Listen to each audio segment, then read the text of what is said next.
Assalamualaikum warahmatullahi wabarakatuh. Bismillah, alhamdulillah, wassalatu wassalamu ala rasulillah. Allahumma la sahla illa ma ja'altahu sahla, wa anta ya hayyu ya qayyum taj'alul hazna idza syi'ta sahla. Allahumma rzuqnal ikhlas wa fil qawli wal amali wan niyyah.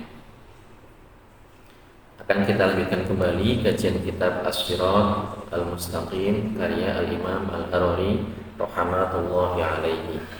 Kita sampai kepada sifat wajib bagi Allah yang ke-8, yaitu Al-Qudrah. Seperti biasa, mari kita hadirkan niat dalam hati kita mencari ridho Allah Subhanahu wa taala dengan mendengarkan kajian ilmu agama.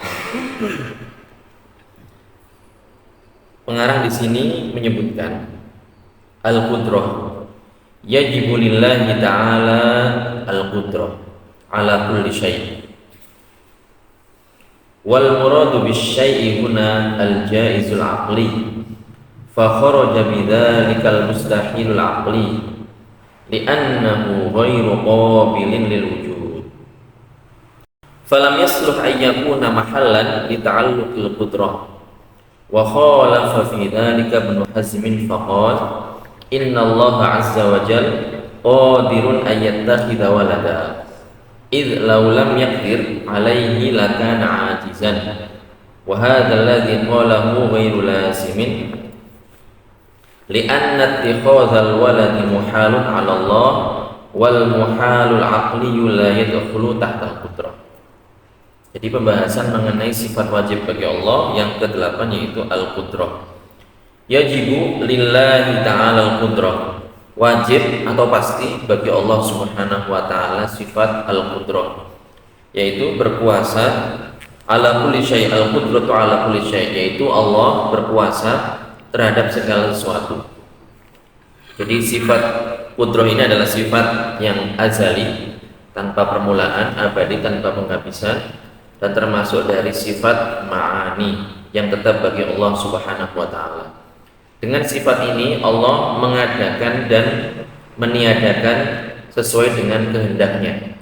Jadi kalau kemarin kita sudah membahas mengenai sifat iradahnya Allah, sifat masyiahnya Allah, kehendak Allah, di sini kita membahas mengenai sifat qudrah, yaitu dengan sifat ini Allah mengadakan dan meniadakan segala hal sesuai dengan kehendaknya yang azali, sebagaimana disebutkan dalam Al-Quran bahwa Allah Subhanahu wa ta'ala maha kuasa atas segala sesuatu, yaitu firman-Nya wa huwa ala kulli syai'in qadir, dan Allah Subhanahu wa ta'ala maha kuasa atas segala sesuatu.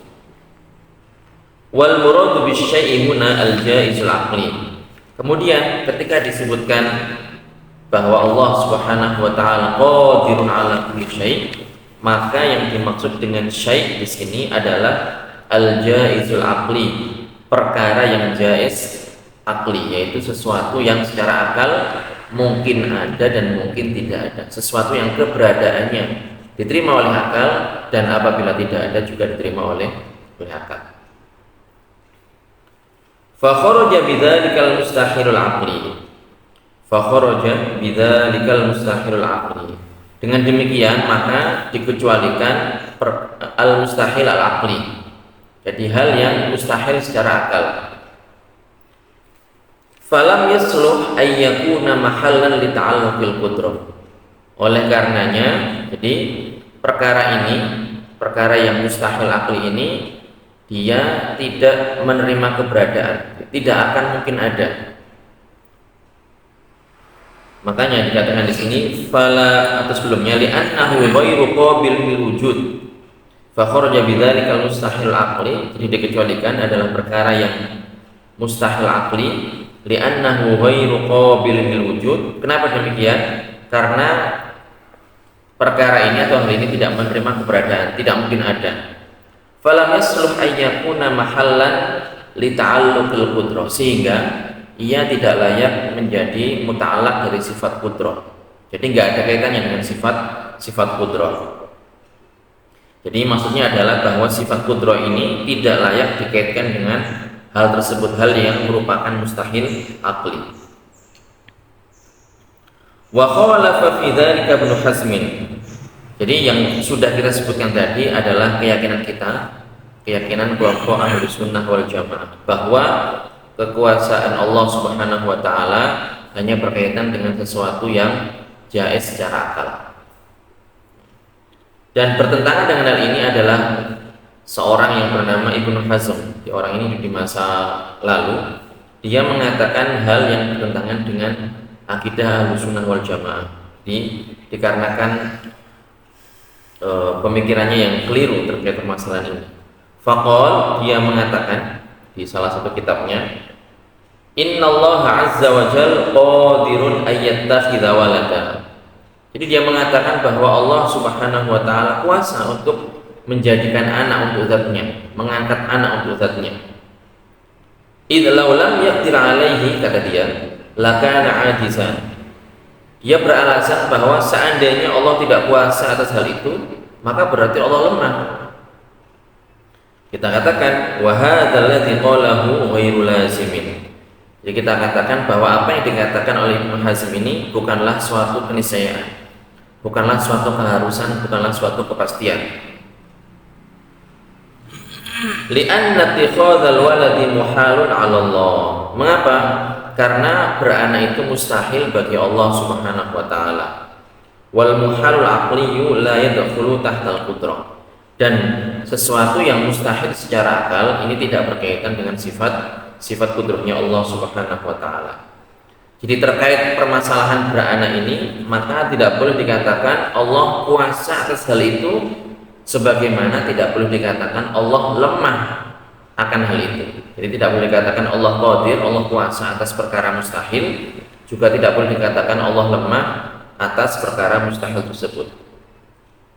Tetapi yang dikatakan adalah bahwa perkara tersebut adalah perkara yang mustahil, tidak mungkin secara akal, tidak bisa diterima oleh akal keberadaannya. Dan sudah kita sebutkan bahwa sifat kudrohnya Allah Subhanahu wa taala tidak ada kaitannya dengan perkara yang mustahil secara akal. Jadi ketidak ada kaitannya sifat kudrohnya Allah Subhanahu wa taala dengan perkara yang mustahil secara akal ini tidak lantas dikatakan bahwa Allah Subhanahu wa taala lemah. Namun demikian tidak boleh juga dikatakan bahwa Allah Subhanahu wa taala kuasa atas hal tersebut. Pendekatannya adalah seperti ketika kita mengatakan bahwa batu itu tidak alim dan juga tidak bodoh. Batu tidak dikatakan alim, juga tidak dikatakan bodoh. Kenapa? Karena yang menjadikan sah bahwa sesuatu itu disifati dengan alim atau jahil atau bodoh, itu adalah ketika sesuatu tersebut disifati dengan hidup, disifati dengan hidup. Sedangkan batu ini tidak hidup, oleh karenanya batu tidak dikatakan alim, juga tidak dikatakan jahil. Karena yang menjadikan sah sesuatu itu dikatakan alim atau jahil adalah sesuatu itu hidup. Jadi kalau sesuatu hidup baru dikatakan ada kalanya dia alim, ada kalanya dia jahil. Makanya di sini beliau mengatakan wa adamu ta'alluqil qudrati bisyai' taratan yakunu likusuriha anhu wa dzalika fil makhluq wa taratan yakunu li'adami qabuli dzalika syai' dukhula fil wujud ay hudutsal wujud likaunihi mustahilan aqliyan aw li'adami qabuli dzalika syai' al-adam likaunihi wajiban aqliyan wal ajzu wal awwalul manfiyu an qudratihi ta'ala ats-tsani fala yajuzu an yuqal innallaha qadirun 'ala dzalik wa la 'ajizun qala ba'dhum kama la yuqalu 'anil hajari 'alimun wa la jahilun. Jadi ini yang sudah kita sedikit singgung sebelumnya. Wa 'adamu ta'alluqil qudrati bisyai'. Jadi tidak berkaitannya kudrah dengan suatu perkara. Taratan yakun likusuriha anhu. Terkadang karena keterbatasan atau lemahnya kudrah tersebut dan itu terjadi pada makhluk. Makanya disini mengatakan wa dzalika fil makhluk. Jadi sekali lagi, tidak ada kaitannya kudrah dengan suatu perkara. Itu ada beberapa hal. Yang pertama adalah terkadang karena keterbatasan atau lemahnya kudrah tersebut, dan ini terjadi kepada makhluk. Wa taratan yakunu li'adami qabuli dzalika syai'ad dukhula fil wujud. Terkadang juga karena perkara tersebut tidak menerima untuk masuk ke dalam wujud atau keberadaan. Saya ulangi lagi, terkadang ya, jadi tidak ada kaitannya kudrah dengan sesuatu, itu terkadang karena memang perkara tersebut tidak menerima untuk masuk ke dalam keberadaan, tidak menerima untuk masuk ke dalam wujud. Nah, maksudnya di sini adalah keberadaan yang azali. Makanya beliau mengatakan di sini ai hudutsal wujud, yaitu keberadaan yang baharu. Kenapa? Likaunihi mustahilan aqliyan. Karena perkara tersebut memang tidak menerima keberadaan. Karena perkara tersebut tidak menerima ketiadaan. Saya sebutkan lagi. Jadi likaunihi mustahilan aqliyan. Jadi tidak menerima masuk ke dalam keberadaan. Kenapa? Karena memang perkara tersebut adalah perkara yang mustahil akli. Au li'adami qabuli dzalika syai'il adam likaunihi wajiban aqliyan. Jadi sekali lagi, atau perkara tersebut tidak menerima masuk ke dalam ketiadaan. Kenapa? Karena perkara tersebut adalah perkara yang wajib akli, yaitu ada tanpa permulaan, sehingga tidak menerima ketiadaan sama sekali. Wal ajzu wal awwalul manfiyu an qudratihi ta'ala lasani. Nah, yang dinafikan atau lemah yang dinafikan dari sifat kudrahnya Allah Subhanahu wa taala adalah permasalahan yang pertama, bukan permasalahan yang kedua. Jadi yang dinafikan, kelemahan yang dinafikan dari kekuasaan Allah Subhanahu wa taala adalah perkara yang tadi pertama kita sebutkan, bukan permasalahan yang kedua. Fala yajuzu an yuqal innallaha qadirun 'ala dzalik. Jadi tidak boleh dikatakan Allah kuasa atas hal itu. Wala ajizun, sebagaimana juga tidak boleh dikatakan Allah lemah atas hal itu. Qala ba'dhum kama la yuqal 'anil hajari 'alimun wala jahilun. Sebagaimana sebagian ulama menyebutkan bahwa tidak dikatakan tentang batu bahwa batu itu bodoh atau batu itu berilmu. Jadi kita ulang kembali kajian kita tadi. Jadi ketidakberkaitannya kudrah dengan suatu perkara itu terkadang karena keterbatasan atau lemahnya kudrah tersebut, dan ini terjadi kepada makhluk. Misalnya saya mengangkat 100 kilo, saya tidak mampu. Berarti ini apa? Kudrah saya atau kekuasaan saya ini nggak berkaitan dengan hal tersebut. Kenapa? Karena saya lemah, keterbatasan saya. Nah, ini terjadi pada kita makhluk. Terkadang juga, nah ini yang berikutnya, terkadang juga karena perkara tersebut tidak menerima masuk ke dalam keberadaan. Maksudnya apa? Keberadaan yang baru, keberadaan yang hadis. Sesuatu yang asalnya tidak ada kemudian menjadi ada lain. Perkara ini tidak menerima masuk ke dalam keberadaan. Kenapa? Karena ia adalah mustahil akli, yang tidak bisa diterima oleh akal keberadaannya itu. Atau karena perkara tersebut tidak menerima ketiadaan. Karena apa? Ada tanpa permulaan. Jadi karena dia adalah perkara yang wajib akli, yaitu ada tanpa permulaan.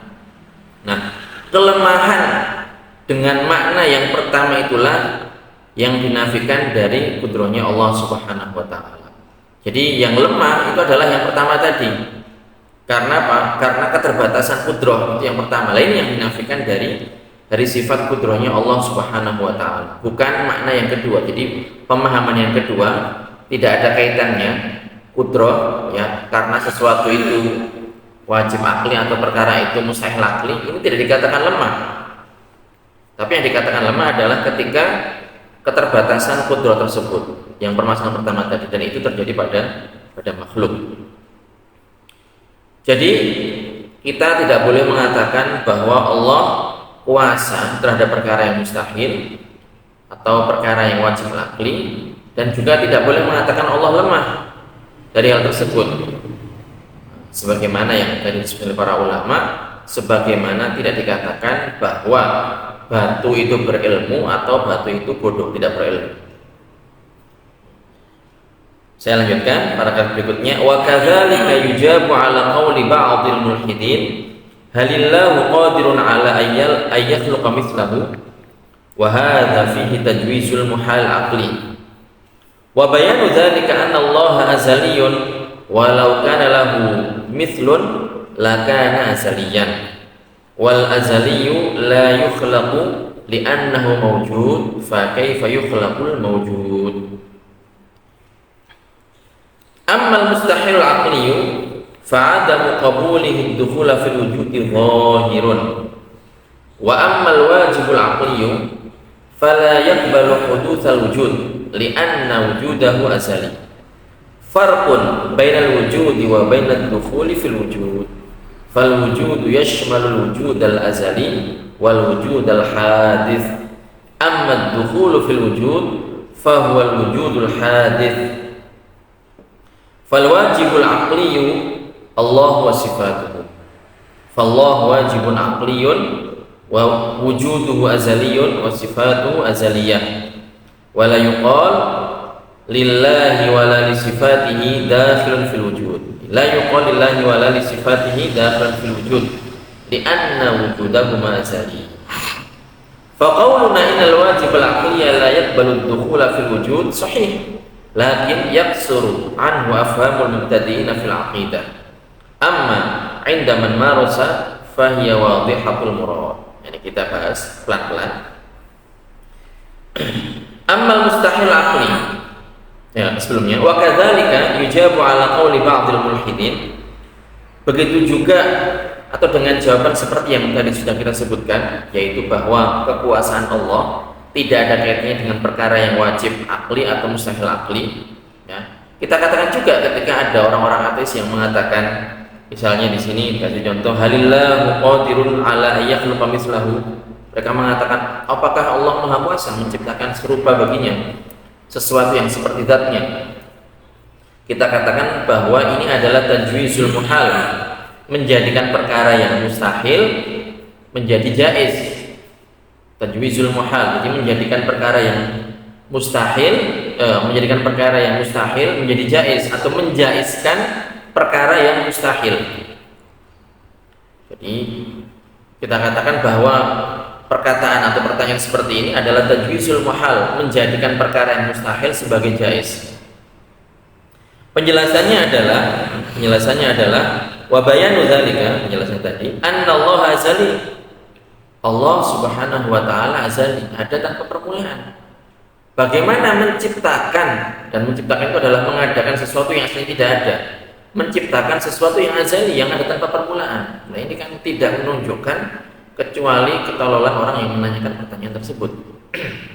Jadi kita sebutkan bahwa penjelasannya Allah adalah azali. Walau kana lahu mithlun lakana azaliyan. Kalau seandainya ada yang serupa dengan Allah, dan ini mustahil, pasti dia juga azali. Bagaimana diciptakan sesuatu yang azali? Padahal sesuatu yang azali itu ada tanpa permulaan, dan diciptakan itu berarti asalnya tidak ada. Wal azali la yukhlaq. Jadi sesuatu yang azali tanpa permulaan itu tidak diciptakan karena dia telah ada. Li'annahu mawjud, dia telah ada. Fa kaifa yukhlaqul mawjud? Maka bagaimanakah mungkin sesuatu yang sudah ada itu diciptakan? Nah ini. Jadi ini adalah kontradiksi. Pertanyaan seperti ini adalah pertanyaan yang kontradiksi. Karena apa? Yang muhal itu tidak akan menjadi jaiz, dan yang jaiz tidak akan menjadi muhal. Nah, di sini kita akan menyebutkan aqli. Adapun perkara yang mustahil aqli, fa'adamu qabulihi dukhula fil wujudi dhahir, bahwa ia tidak menerima masuk ke dalam wujud, ini sudah jelas ya. Fa'adamu qabulihi dukhula fil wujudi dhahir, jadi tidak menerimanya sesuatu yang muhal ke dalam keberadaan, ke dalam wujud, Ini adalah sesuatu yang jelas. Wa ammal wajibul aqli fala yaqbalu hudutsal wujud li'anna wujudahu azali. Lah, bagaimana dengan sesuatu yang wajib akal? Yang akal ini hanya menerima keberadaannya, tidak menerima ketiadaannya. Maka kita katakan ia tidak menerima keberadaan yang baru. La yaqbal hudutsal wujud. Kenapa? Li'anna hudutsahu azali. Karena keberadaannya adalah azali tanpa permulaan. Jadi beda ini antara dua perkara ini. Farqun bainal wujud wa bainad dukhul fil wujud. Jadi beda antara keberadaan dengan masuk ke dalam keberadaan. Farqun bainal wujud wa bainad dukhuli fil wujud. Beda antara keberadaan, jadi ungkapan wujud keberadaan, dengan ad-dukhul fil wujud, masuk ke dalam keberadaan. Fal wujud keberadaan yashmal wujud al-azali wal wujud al-hadits. Jadi kalau dikatakan keberadaan ada, itu berarti tercakup di dalamnya ada yang tanpa permulaan dan ada yang dengan permulaan. Al-wujud al-azali keberadaan yang tanpa permulaan, wal wujud al-hadits dan keberadaan yang dengan permulaan. Amma dukhul fil wujud, adapun masuk ke dalam keberadaan, berarti sebelumnya belum masuk. Berarti sebelumnya tidak ada. Fahwal wujudul hadits, maka kalau demikian berarti ini adalah keberadaan yang dengan permulaan saja, tidak masuk keberadaan yang tanpa permulaan. Fal wajibul aqliyu Allah wa sifatuhu. Nah, kemudian ditegaskan bahwa yang wajib secara akal, yang akal itu tidak menerima ketiadaannya, itu hanya Allah Subhanahu wa taala dan sifat-sifatnya saja. Fallahu wajibun aqliyun wujuduhu azali. Jadi Allah itu wajib akal, wajib secara akal, ya. Keberadaannya ini ada tanpa permulaan, tidak diterima oleh akal kalau Allah tidak ada. Wasifatuhu azaliyah, dan begitu juga dengan sifat-sifatnya Allah Subhanahu wa taala. Wala yuqalu lillahi wa li sifatihi dakhilan fil wujud. Jadi tidak boleh dikatakan bahwa Allah atau sifat-sifat Allah ini masuk ke dalam keberadaan. Karena berarti apa? Baru asalnya tidak ada kemudian menjadi ada, padahal Allah ada tanpa permulaan, sifat-sifat juga demikian. Li'anna wujudahu ma'azali, tadi itu karena keberadaan Allah dan sifat-sifatnya ada tanpa permulaan. Faqauluna innal wajib al-aqliyya la yaqbalu dukhula fil wujud sahih. Nah, dari sini ini kesimpulannya. Perkataan kita, perkataan guru kita, perkataan para ulama, innal wajib al-aqliyya, bahwa perkara yang wajib secara akal, la yaqbalu dukhula fil wujud, itu tidak menerima masuk ke dalam keberadaan. Sahih, perkataan ini adalah perkataan yang benar.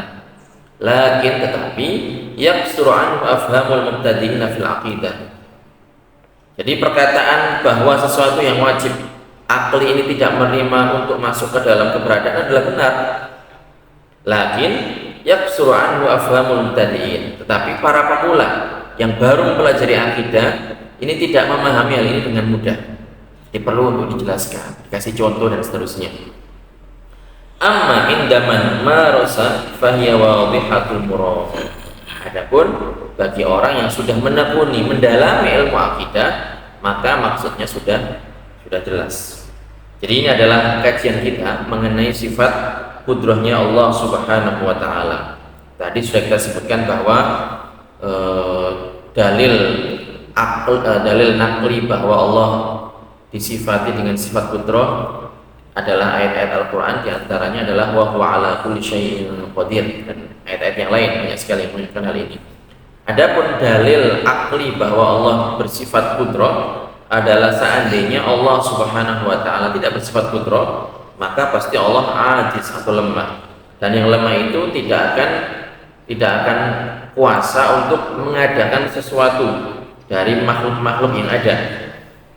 Nah, padahal kenyataannya makhluk ini ada, berarti ada yang menciptakan, dan yang menciptakan itu maha kuasa, dan itu adalah sifat Allah Subhanahu wa taala. Berarti Allah wajib secara akal, pasti secara akal disifati dengan sifat qudrah, dan qudrahnya Allah, kuasaan Allah ini adalah kekuasaan yang sempurna, menciptakan segala sesuatu sesuai dengan kehendaknya. Jadi yang baik, yang buruk, Jadi semuanya diciptakan oleh Allah Subhanahu wa taala. Allah kuasa hal itu karena menyesuaikan dengan kehendaknya. Ini adalah kajian kita, mudah-mudahan bermanfaat, mudah-mudahan dipahami sebagaimana mestinya. Apabila ada yang kurang paham, silahkan diulang kembali penjelasannya, karena memang ini adalah sesuatu yang jarang sekali dibahas oleh para penceramah. Jadi penting kita untuk memahami ini supaya tidak sampai salah, karena ini adalah permasalahan akidah. Barakallahu fikum, hadanallahu wa iyyakum ajma'in. Wassalamualaikum warahmatullahi wabarakatuh.